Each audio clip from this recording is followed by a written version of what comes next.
Hello everyone, welcome to study point account channel. Study point account চ্যানেলের এই ভিডিওতে আজ আমি তোমাদের সাথে শেয়ার করব এসএসসি এমটিএস পরীক্ষার জন্য গুরুত্বপূর্ণ সম্ভাব্য প্রশ্ন।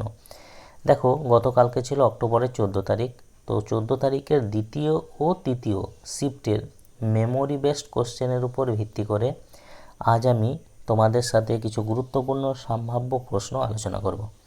তো চলো শুরু করা যাক। আজকের প্রথম প্রশ্ন, যে জনগণনা ভারতের সংবিধানের কোন অনুচ্ছেদের অধীনে কেন্দ্রীয় তালিকার একটা বিষয়? জনগণনা ভারতের সংবিধানের কোন অনুচ্ছেদের অধীনে কেন্দ্রীয় তালিকার একটা বিষয়? এটা হলো অনুচ্ছেদ 246। 246 অনুচ্ছেদের অধীনে কেন্দ্রীয় তালিকার একটা বিষয় হলো জনগণনা। অর্থাৎ তাহলে জনগণনা কোন তালিকার অন্তর্গত? কেন্দ্রীয় তালিকার অন্তর্গত। 1994, অনেক সময় 1993ও থাকে। তা 1994 সালে পণ্ডিত বিশ্বমোহন ভাট কোন পুরস্কারে ভূষিত হন? 1993-94 সালে পণ্ডিত বিশ্বমোহন ভাট কোন পুরস্কারে ভূষিত হন? তিনি গ্র্যামি পুরস্কার পেয়েছিলেন 1993 বা 1994। তো তিনি কোন পুরস্কার পেয়েছিলেন? গ্র্যামি অ্যাওয়ার্ড পেয়েছিলেন। কোন অ্যালবামের জন্য যদি বলা হয়? A meeting by the river, এই অ্যালবামের জন্য তিনি গ্র্যামি অ্যাওয়ার্ড জিতেছিলেন। তিনি ছিলেন তৃতীয় ভারতীয় যিনি গ্র্যামি পুরস্কার জিতেছেন। এছাড়া তিনি পদ্মশ্রী পুরস্কার পেয়েছেন 2002 সালে, পদ্মভূষণ পুরস্কার পেয়েছেন 2017 সালে। বিশ্বমোহন ভাট কিসের সাথে সম্পর্কিত? মোহন বীণার সাথে সম্পর্কিত বিশ্বমোহন ভাট। দিল্লির কোন সুলতান বাজার নিয়ন্ত্রণকে 3টি ভাগে ভাগ করেছিলেন? দিল্লির কোন সুলতান বাজার নিয়ন্ত্রণকে 3টি ভাগে ভাগ করেছিলেন? এটা করেছিলেন আলাউদ্দিন খলজি। আলাউদ্দিন খলজি করেছিলেন। স্ট্রেট ফ্রম দ্য হার্ট এটি কার autobiography? Straight from the heart এটি কার আত্মজীবনী বা অটোবায়োগ্রাফি? এটা হলো কপিল দেবের আত্মজীবনী। কপিল দেব। দীপাবলির যে পঞ্চম দিনে কোন উৎসব পালিত হয়? দীপাবলির পঞ্চম দিনে কোন উৎসব পালিত হয়? এটা হলো ভাইদুজ। ভাইদুজ, যেটা ভাইফোঁটা বলা হয়, সে ভাইদুজ উৎসব পালিত হয় দীপাবলির পঞ্চম দিনে। দীপাবলির প্রথম দিনে পালিত হয় ধনতেরাস। দীপাবলির দ্বিতীয় দিনে পালিত হয় ছোট দিওয়ালি। তৃতীয় দিনে পালিত হয় বদি দিওয়ালি। চতুর্থ দিনে পালিত হয় গোবর্ধন পূজা এবং পঞ্চম দিনে পালিত হয় ভাইদুজ। নেক্সট, ভারতীয় সংবিধানের 6ষ্ঠ ভাগের কোন অধ্যায়ে রাজ্য আইনসভা উল্লেখ আছে? ভারতীয় সংবিধানের 6ষ্ঠ ভাগের কোন অধ্যায়ে রাজ্য আইনসভা উল্লেখ আছে? এটা আছে তৃতীয় অধ্যায়ে। তৃতীয় অধ্যায়ে। আর যদি বলা হয় কত নাম্বার অনুচ্ছেদে, সেক্ষেত্রে হবে অনুচ্ছেদ 168 থেকে 212 নাম্বার অনুচ্ছেদে উল্লেখ আছে। 1974 সালে ভারতীয় কর্ণাটক গায়িকা MS সুব্বলক্ষ্মী কোন পুরস্কারে ভূষিত হন?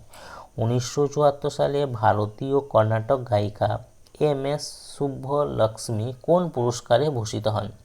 দেখো, তিনি 1974 সালে তিনি যে পুরস্কারটি পেয়েছিলেন সেটা হলো রামান ম্যাগসেসে পুরস্কার। রামান ম্যাগসেসে অ্যাওয়ার্ড, এটিকে বলা হয় এশিয়ার নোবেল পুরস্কার এবং এটা ফিলিপাইন সরকার প্রদান করে এই রামান ম্যাগসেসে অ্যাওয়ার্ড। এছাড়া MS সুব্বলক্ষ্মী পদ্মভূষণ পুরস্কার পেয়েছেন 1954 সালে, সঙ্গীত নাটক একাডেমি পুরস্কার পেয়েছেন 1956 সালে, পদ্মবিভূষণ পুরস্কার পেয়েছেন 1975 সালে, কালিদাস সম্মান পেয়েছেন 1988 সালে, ইন্দিরা গান্ধী পুরস্কার পেয়েছেন 1990 সালে এবং ভারতরত্ন পুরস্কার পেয়েছেন 1998 সালে। এই প্রশ্নটা হয় তিনি কত সালে ভারতরত্ন পুরস্কার পেয়েছেন? 1998 সালে। এবং ভারতরত্ন সম্মানে ভূষিত প্রথম সঙ্গীত শিল্পী হলেন তিনি, যিনি ভারতরত্ন পুরস্কার পেয়েছেন। ভারত বিভাজনের পর কোন দেশ গঠিত হয়? ভারত বিভাজনের পর গঠিত হয়েছিল পাকিস্তান। 1947 সালের আগস্টে মাউন্টব্যাটেন পরিকল্পনার ভিত্তিতে ব্রিটিশ ভারতের বিভাজন সংঘটিত হয় এবং 300 বছরের যে ঔপনিবেশিক শাসনের অবসান ঘটে। দুটি স্বাধীন রাষ্ট্র তৈরি হয়, একটা হলো ভারত এবং 2 নম্বরটা হচ্ছে পাকিস্তান। নেক্সট, নিচের কোন শাস্ত্রীয় নৃত্য শৈলীটি চিদাম্বরম মন্দিরের গোপুরমে চিহ্নিত আছে? নিচের কোন শাস্ত্রীয় নৃত্য শৈলীটি চিদাম্বরম মন্দিরের গোপুরমে চিত্রিত হয়েছে? এটা হয়েছে ভারতনাট্যম। 2011 সালের জনগণনা অনুসারে নিম্নলিখিত কোন রাজ্যে শহুরে জনসংখ্যা সর্বাধিক ছিল? 2011 সালের জনগণনা অনুসারে নিম্নলিখিত কোন রাজ্যে শহুরে জনসংখ্যা সর্বাধিক ছিল? এটা ছিল মহারাষ্ট্রে। মহারাষ্ট্রে শহরি জনসংখ্যা সর্বাধিক ছিল। যদি বলা হয় শতাংশের হিসাবে কোন রাজ্যে শহরি জনসংখ্যা সবথেকে বেশি ছিল, শতাংশের হিসাবে সেক্ষেত্রে হবে গোয়া রাজ্য। 2021 সালে শিল্পকলার ক্ষেত্রে পদ্মশ্রী পুরস্কারে কে সম্মানিত হন? 2021 সালে শিল্পকলার ক্ষেত্রে পদ্মশ্রী সম্মানে কে ভূষিত হয়েছিলেন? তিনি হলেন মঞ্জম্মা যোগাথি। হারিকে ব্যারেজ কোন নদীর সঙ্গমস্থলে নির্মিত হয়েছে? হারিকে ব্যারেজ কোন নদীর সঙ্গমস্থলে নির্মিত হয়েছে? এটা নির্মিত হয়েছে শতদ্রু এবং বিয়াস এই নদী দুটির সঙ্গমস্থলে তৈরি হয়েছে। এবং এটা কোথায় দেখা যায়? পাঞ্জাবে দেখা যায় এই ব্যারেজ। হারিকে ব্যারেজ কোথায় দেখা যায়? পাঞ্জাবে দেখা যায়। এবং এই ব্যারেজ নির্মিত হয়েছিল কত সালে? 1952 সালে নির্মিত হয়েছিল। ক্রিকেটে স্ট্যাম্পের উচ্চতা কত হয়? ক্রিকেটের যে স্ট্যাম্প, সেই স্ট্যাম্পের উচ্চতা কত হয়? এটা হয় 28 ইঞ্চি। আর সেন্টিমিটারে বললে 71.12 সেন্টিমিটার। 71.12 সেন্টিমিটার। আর ইঞ্চিতে হলে 28 ইঞ্চি। কোন রাজ্য 2022 সালের জুলাই মাসে স্বনির্ভর নারী যোজনা চালু করেছে? কোন রাজ্য 2022 সালের জুলাই মাসে স্বনির্ভর নারী যোজনা চালু করেছে? এটা করেছে আসাম রাজ্য চালু করেছে। 2002 সালের 86তম সংবিধান সংশোধনের মাধ্যমে কততম মৌলিক কর্তব্যকে ভারতীয় সংবিধানে যুক্ত করা হয়েছিল? 2002 সালে 86তম সংবিধান সংশোধনের মাধ্যমে 11তম মৌলিক কর্তব্যটিকে সংবিধানে যুক্ত করা হয়েছিল। জনসংখ্যাকে এরিয়া দিয়ে ভাগ করলে কি পাওয়া যায়? জনসংখ্যাকে এরিয়া দিয়ে ভাগ করলে যেটা পাওয়া যায় সেটা হলো জনসংখ্যার ঘনত্ব পাওয়া যায়। নেভিল স্টিফেন জোসেফ ডিসুজা কোন খেলার সাথে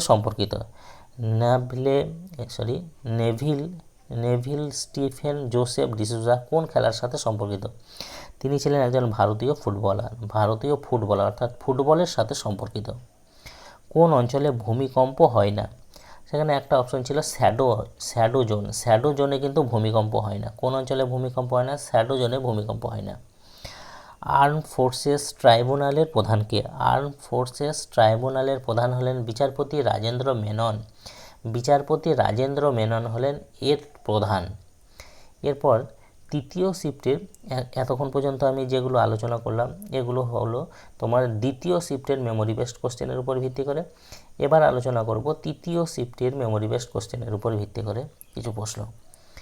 দুধসাগর জলপ্রপাত কোন রাজ্যে অবস্থিত? দুধসাগর যে জলপ্রপাত সেটা কোন রাজ্যে অবস্থিত? এটা অবস্থিত গোয়া রাজ্যে অবস্থিত। কোন নদীর উপর দেখা যায়? মান্ডোবি নদীর তীরে দেখা যায়। বিখ্যাত কালবেলিয়া নৃত্যশিল্পী গুলাবো সাপেরা কোন সালে পদ্মশ্রী পুরস্কার পান? বিখ্যাত কালবেলিয়া নৃত্যশিল্পী গুলাবো সাপেরা কোন সালে পদ্মশ্রী পুরস্কার পান? দেখো পদ্মশ্রী পুরস্কার পেয়েছেন 2016 সালে। 2016 সালে পদ্মশ্রী পুরস্কার পান। দিল্লির সুলতান ইলতুৎমিশ রৌপ্য মুদ্রার কি নাম দিয়েছিলেন? দিল্লির সুলতান ইলতুৎমিশ যে রৌপ্য মুদ্রা চালু করেছিলেন সেই রৌপ্য মুদ্রার নাম কি দিয়েছিলেন? এটার নাম দিয়েছিলেন টঙ্কা। তাম্র মুদ্রা অর্থাৎ তামার মুদ্রার তিনি নাম কি দিয়েছিলেন? জিতল। তামার মুদ্রার নাম দিয়েছিলেন জিতল। মাই কান্ট্রি মাই লাইফ এটি কার আত্মজীবনী? মাই কান্ট্রি মাই লাইফ এটি কার আত্মজীবনী? এটা হলো লালকৃষ্ণ আডবাণীর আত্মজীবনী। লালকৃষ্ণ আডবাণীর আত্মজীবনী হলো মাই কান্ট্রি মাই লাইফ। এই প্রশ্নটা আগেও পড়েছে। ভূগর্ভস্থ জল সবচেয়ে বেশি কিসের জন্য ব্যবহৃত হয়? ভূগর্ভস্থ জল সবচেয়ে বেশি কিসের জন্য ব্যবহৃত হয়? কৃষিতে ব্যবহৃত হয়। কৃষিতে সবথেকে বেশি ব্যবহৃত হয়। সিলভারের উপর কালো স্তর কি দিয়ে তৈরি? সিলভারের উপর যে কালো স্তর সেটা কি দিয়ে তৈরি হয়? এটা সিলভার সালফাইড অর্থাৎ Ag2S সিলভার সালফাইড। খেলাধুলার প্রচারের জন্য 2024 সালের স্পোর্টস স্টার অ্যাসেস অ্যাওয়ার্ড কোন রাজ্য জিতেছে? খেলাধুলার প্রচারের জন্য 2024 সালের যে স্পোর্টস স্টার অ্যাসেস অ্যাওয়ার্ড কোন রাজ্য জিতেছে? এটা জিতেছে তামিলনাড়ু রাজ্য জিতেছে। এশিয়ান প্যারা গেমসের একই সংস্করণে দুটি সোনা পদকজয়ী প্রথম ভারতীয় মহিলাকে? এশিয়ান প্যারা গেমসের একই সংস্করণে দুটি সোনা পদকজয়ী প্রথম ভারতীয় মহিলাকে? তিনি হলেন শীতল দেবী। রুল অফ ল বইয়ের লেখককে? এই বইটি লিখেছেন টম বিংহাম। টম বিংহাম লিখেছেন রুল অফ বইয়ের লেখক, অর্থাৎ রুল অফ ল এই বইটি লিখেছেন টম বিংহাম। মন্দিরের যে স্থানে মূর্তি রাখা হয়, মন্দিরের যে স্থানে মূর্তি স্থাপন করা হয় তাকে কি বলা হয়? মন্দিরের যে স্থানে মূর্তি রাখা হয় বা স্থাপন করা হয় তাকে বলা হয় গর্ভগৃহ। গর্ভগৃহ বলা হয়।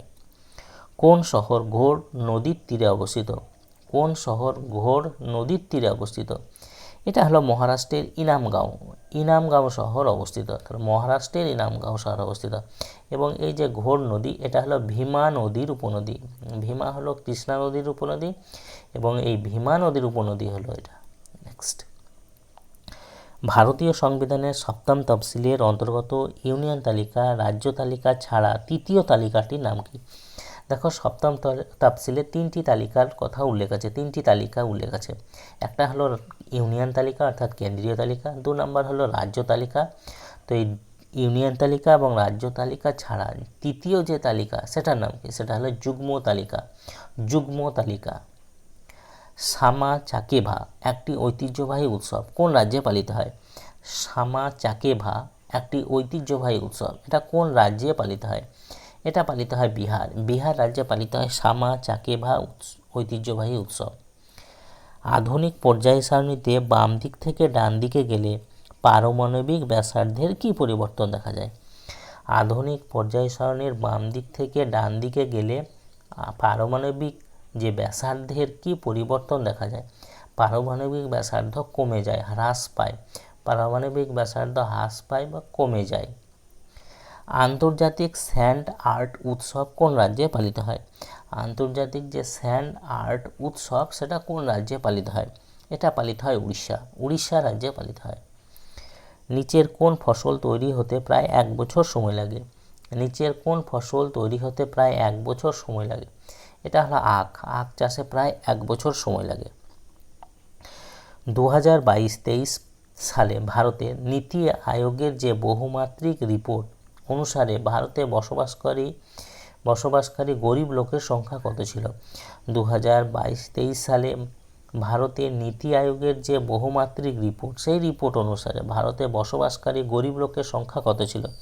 এটা হলো 148 মিলিয়ন। 148 মিলিয়ন। নিচের কোনটি বাস্তুতন্ত্রে একটা ডিকম্পোজারের ভূমিকা পালন করে?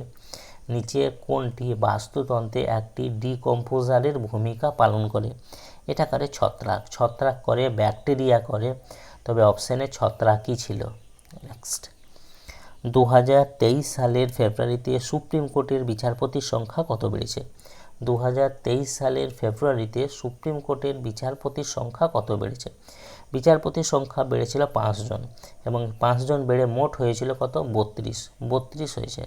নেক্সট, কর্মসংস্থান সম্পর্কিত তত্ত্বটি কার দ্বারা প্রস্তাবিত হয়েছিল?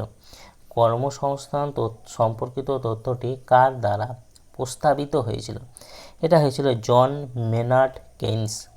জন মেনার্ড কেইন্সের দ্বারা প্রস্তাবিত হয়েছিল এই কর্মসংস্থান সম্পর্কিত যে তত্ত্ব সেটা। তো এই ছিল এসএসসি এমটিএস পরীক্ষার জন্য কিছু সম্ভাব্য প্রশ্ন। যদি তোমাদের ভিডিওটা ভালো লাগে অবশ্যই লাইক করে দিও, শেয়ার করে দিও এবং চ্যানেলে নতুন হতে গেলে চ্যানেলটিকে সাবস্ক্রাইব করে নিও। তা যে পর্যন্তই, ওকে বাই।